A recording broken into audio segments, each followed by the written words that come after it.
La verdad. El programa radial de la Iglesia de Dios en Panamá para ministrarle en esta hora la luz divina. Escuche, reflexione y analice, y llegue a la conclusión según la verdad para el bien de su alma. Y ahora con ustedes, el hermano Gary Tomlinson de la Iglesia de Dios en calle Turín, Don Bosco, Samaria. Saludos, amados todos, al continuar con esta serie de el producto de la solución al gran dilema de la humanidad.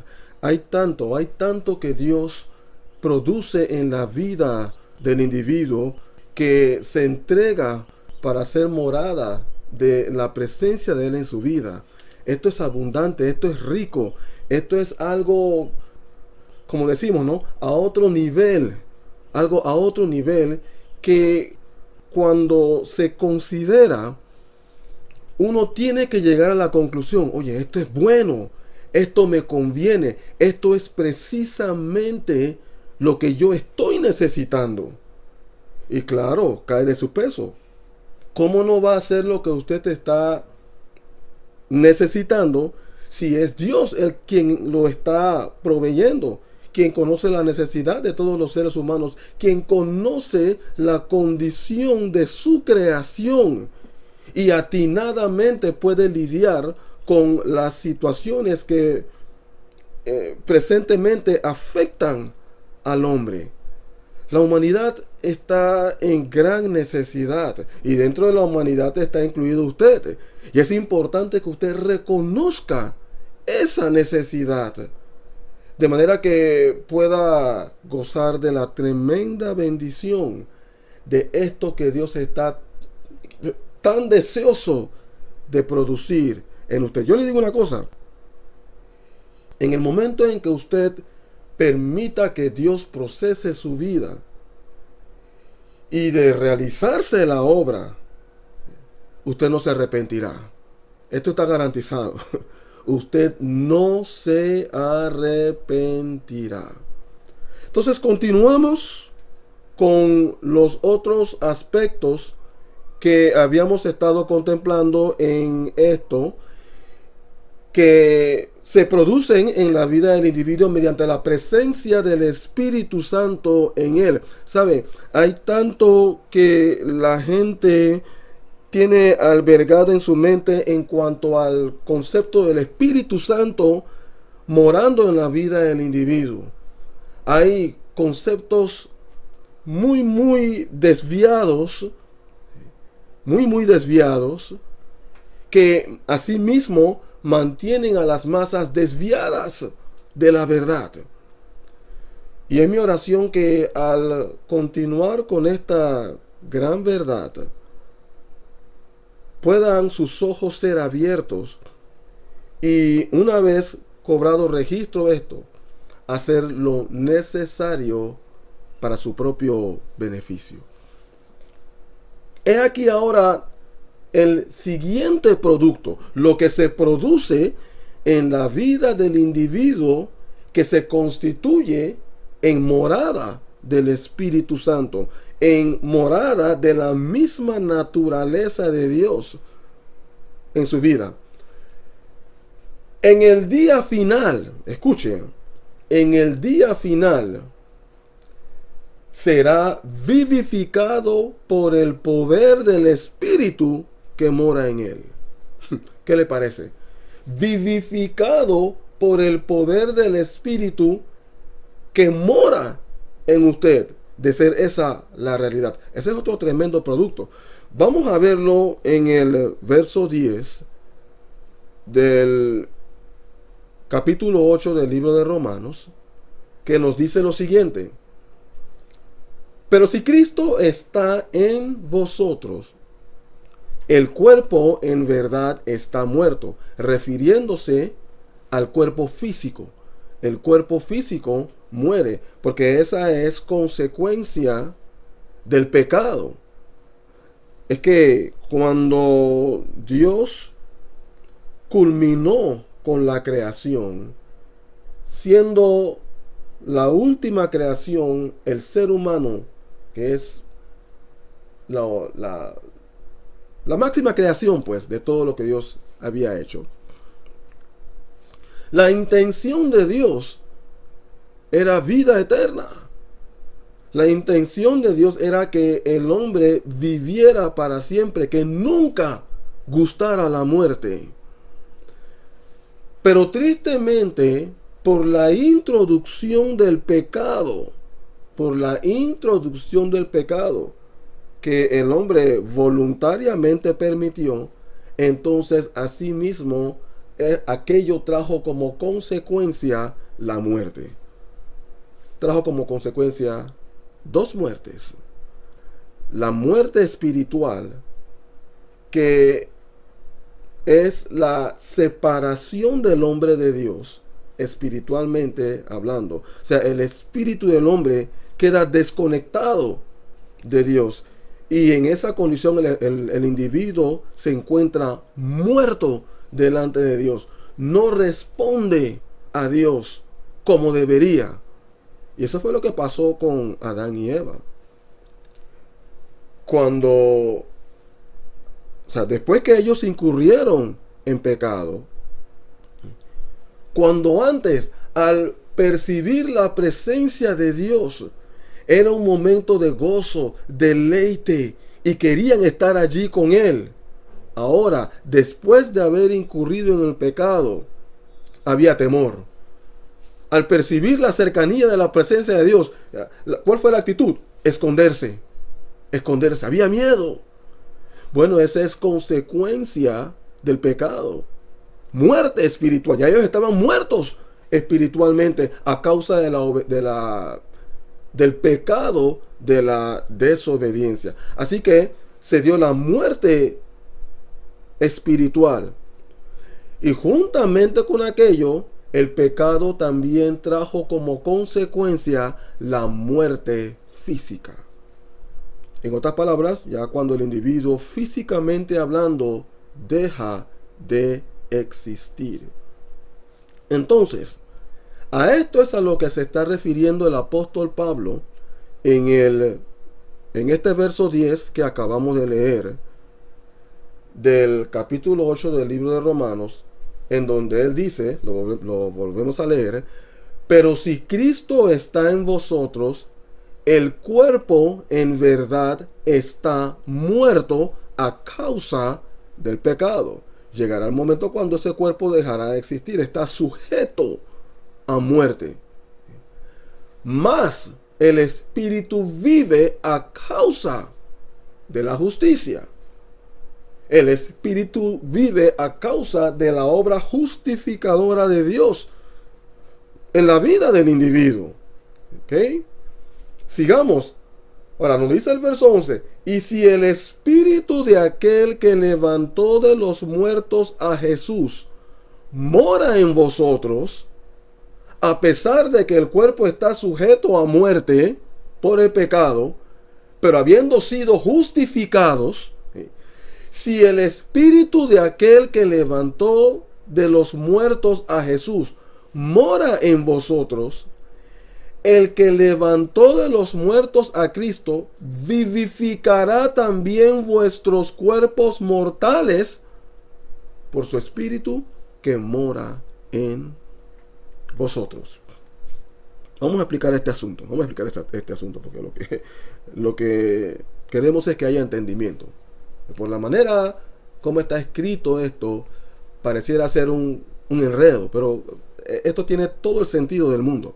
Dice: anteriormente dijo Pablo en el verso 10 que el cuerpo está muerto, está sujeto a muerte por el pecado, pero el espíritu del individuo vive a causa de la experiencia de salvación, de haber sido su vida procesada por Dios y llevado a ese estado en donde es justo.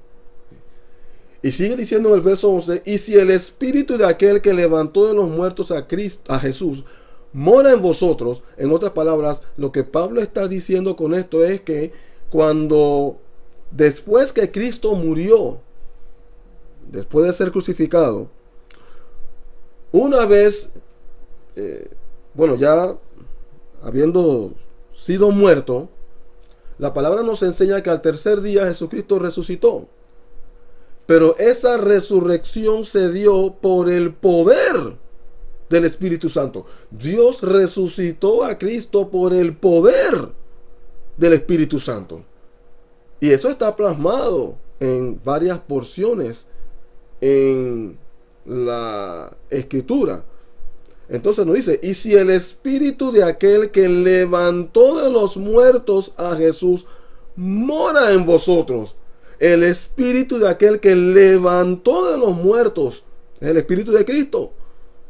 Si ese mismo Espíritu ahora mora en ustedes, ese mismo Espíritu que trabajó en Cristo, ahora si mora en ustedes, el que levantó de los muertos a Cristo, ¿quién es? Dios, el Padre.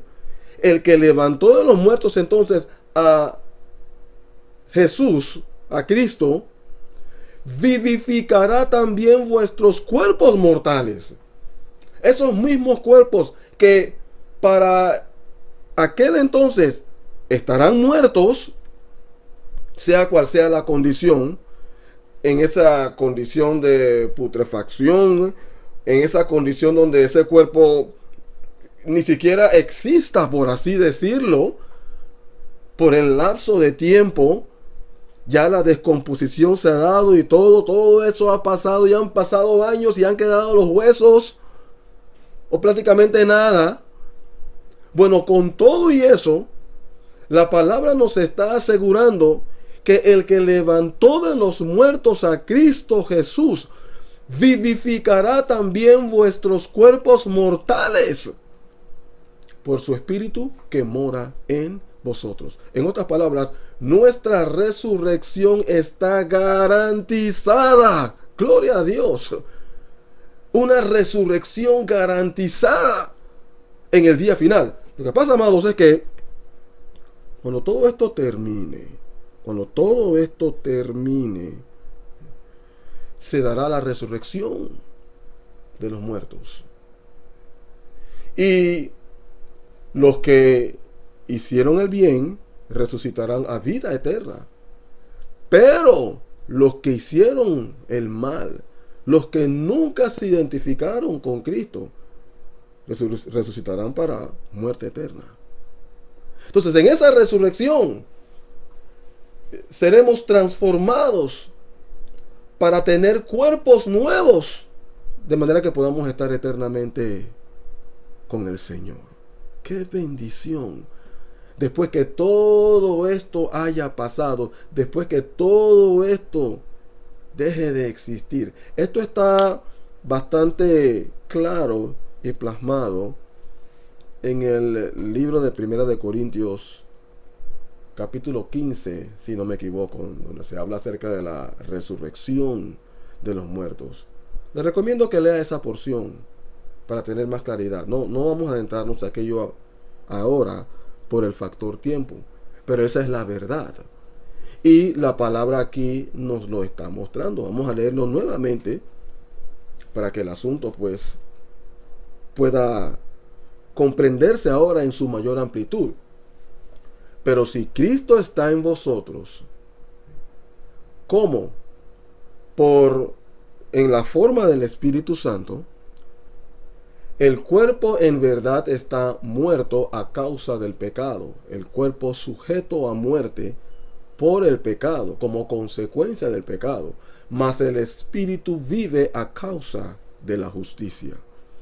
Y si el Espíritu de aquel que levantó de los muertos a Jesús mora en vosotros, el que levantó de los muertos a Cristo Jesús vivificará también vuestros cuerpos mortales por su Espíritu que mora en vosotros. En otras palabras, pues, así que en el día final será vivificado por el poder del Espíritu que mora en él. Ahora, alguien preguntará, bueno, hermano Gary, ¿qué de aquellos que murieron en una explosión?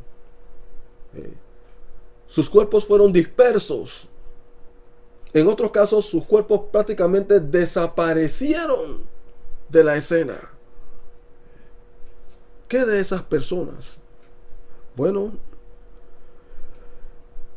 mi respuesta a esto es, yo no sé cómo Dios lo va a hacer. Pero la palabra de Dios nos enseña que Él lo va a hacer.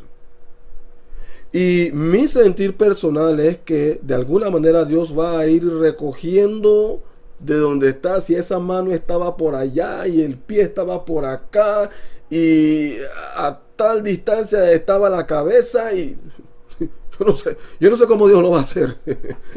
Pero Dios lo va a hacer. La palabra nos enseña que Dios lo va a hacer, y eso es lo importante, el creer en el poder de Dios para hacer todo aquello. Gracias a Dios. Otro producto más en la vida de aquel que se constituye en morada del Espíritu Santo. He aquí ahora el siguiente producto, porque hay más. Hay más que Dios produce en la vida del individuo, que es importante entender. Y sabe, yo espero que esto esté operando para despertarlo a usted a desear esto. Porque, mire, estas cosas que les estoy leyendo van a ocurrir. Esto va a ocurrir. Esto no es mentira. Esto no es algo que estoy inventando. Esto lo estoy leyendo directamente de la palabra de Dios.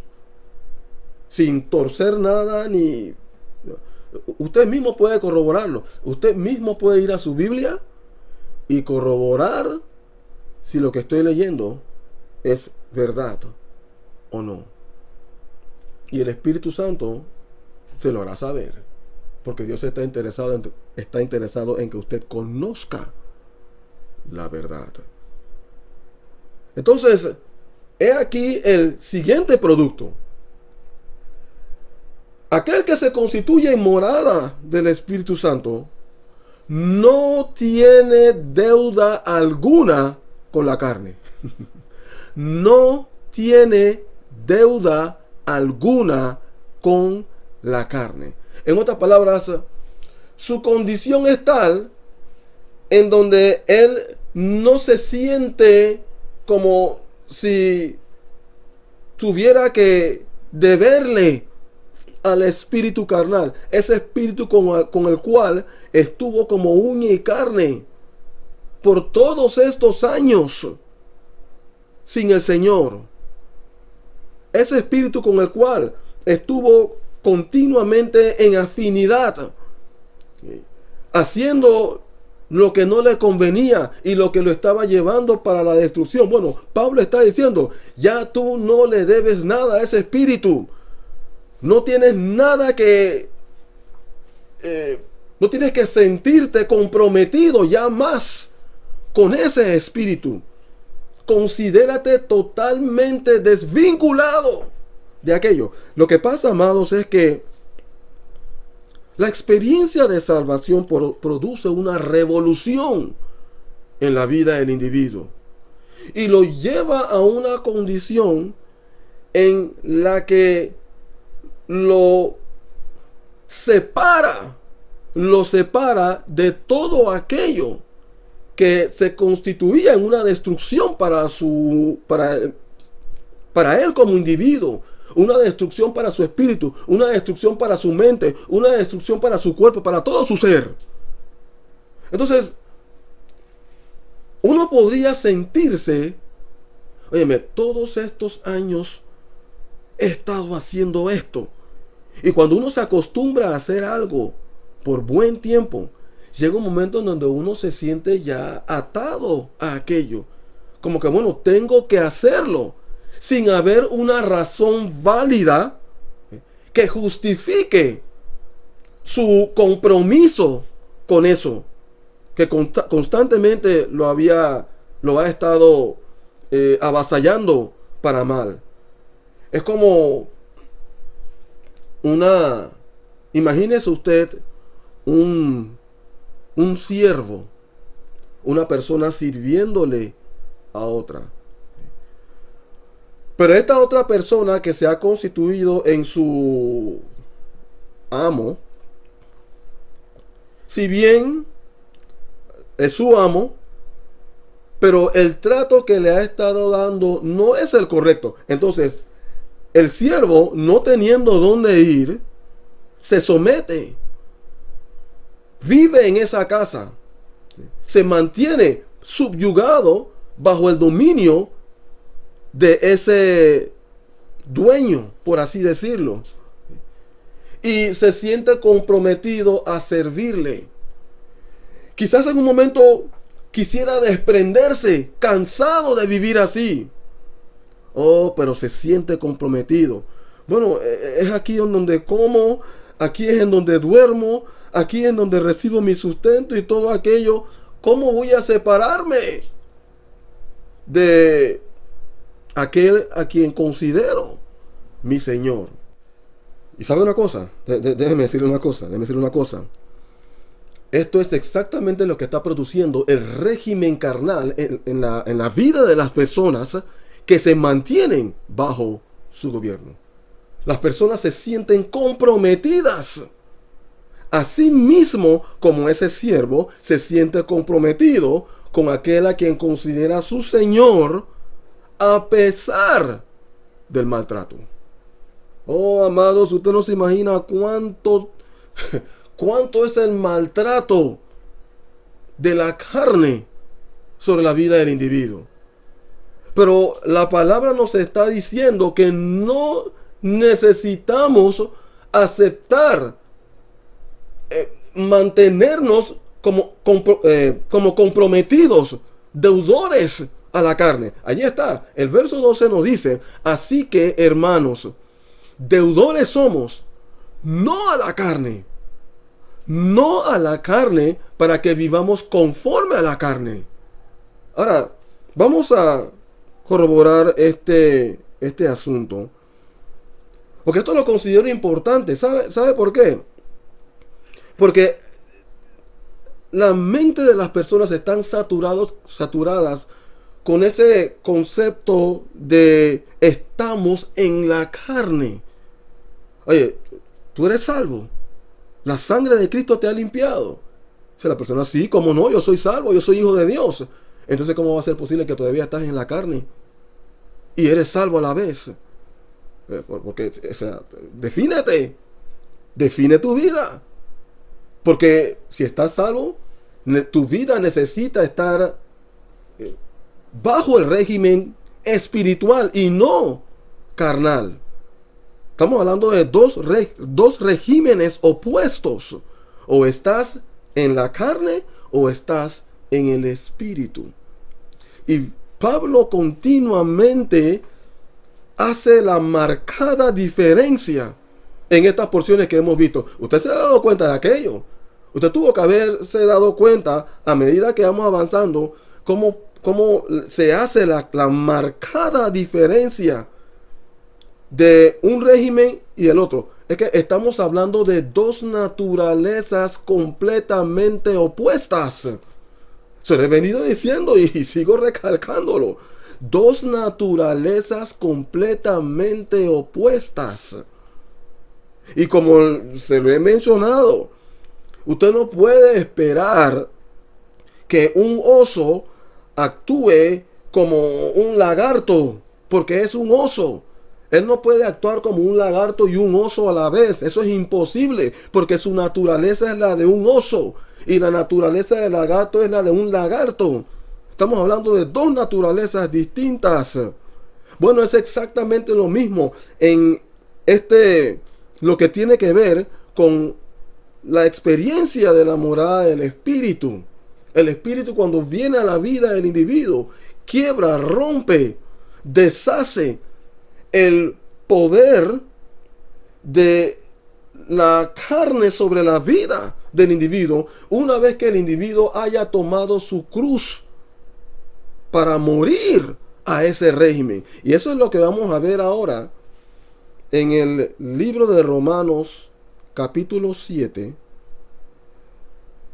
de manera que usted pueda captar este asunto claramente y darse cuenta qué es lo que la palabra de Dios nos está diciendo en cuanto a este asunto de no ser deudores a la carne.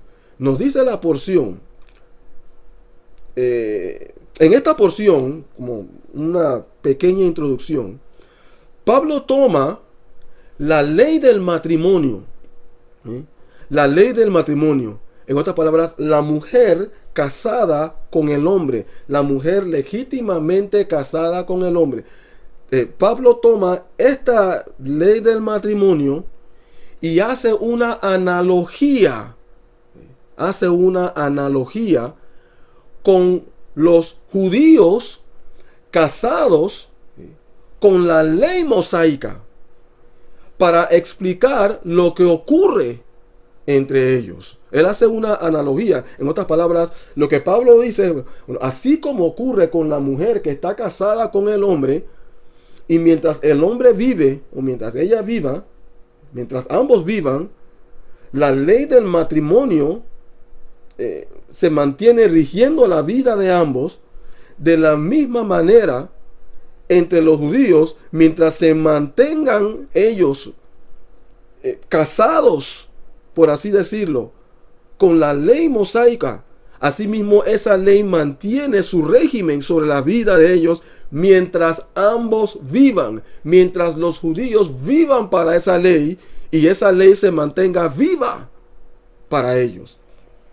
Entonces, Pablo nos dice en el verso 1, bueno, definitivamente no voy a poder cubrir toda la porción, pero vamos a ver qué tan lejos podemos llegar. Dice, ¿acaso ignoráis, hermanos? Pues hablo con los que conocen la ley. ¿Quiénes? Los judíos, los que conocen la ley. ¿Acaso ignoráis, hermanos? Pues hablo con los que conocen la ley, que la ley se enseñorea del hombre mientras tanto que éste vive. Mientras el hombre se mantenga vivo para esa ley.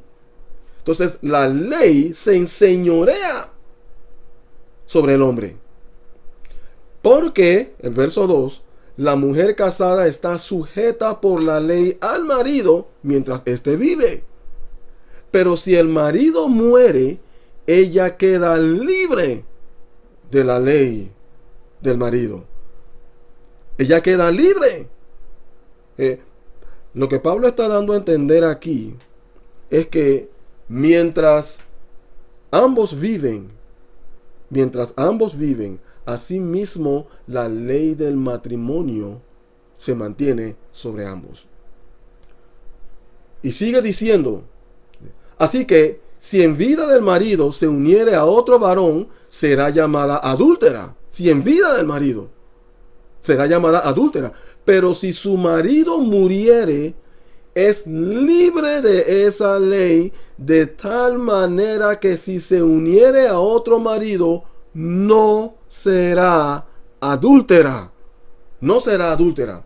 En otras palabras, lo que Pablo está diciendo aquí es que existe solo un agente establecido por Dios que rompe la ley de la unión del matrimonio. Y ese agente es la muerte. La muerte.